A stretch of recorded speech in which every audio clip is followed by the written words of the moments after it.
ปีนี่เราก็ปลานี่เกี่ยวเข่าหน้าสมพรเองเด้อ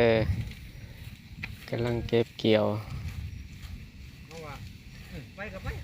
ขมุกขมุมพี่น้องเอ้ยทั้งหนังทั้งคาน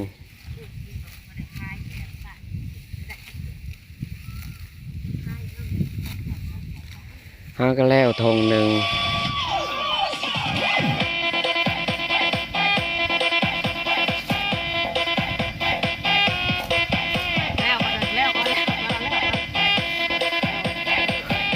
ผู้ใดเขาเบิ่งแล้วก็อย่าลืมกด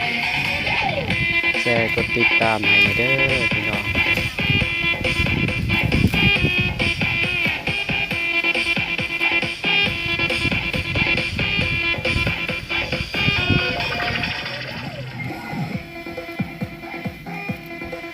ทีมงานของเฮาเองมาสวยเรือกันปั่นเขาเมื่อนี้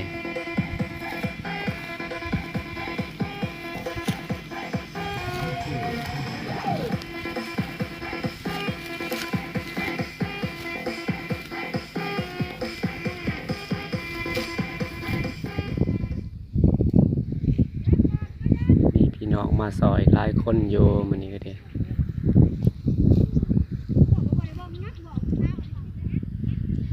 หมู่แล้วเบิดแล้วพี่น้องยังแต่คอยแล้วบ่ทันแล้ว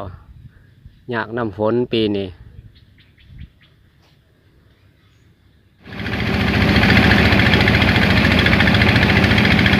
เป็นจะได้กระสู้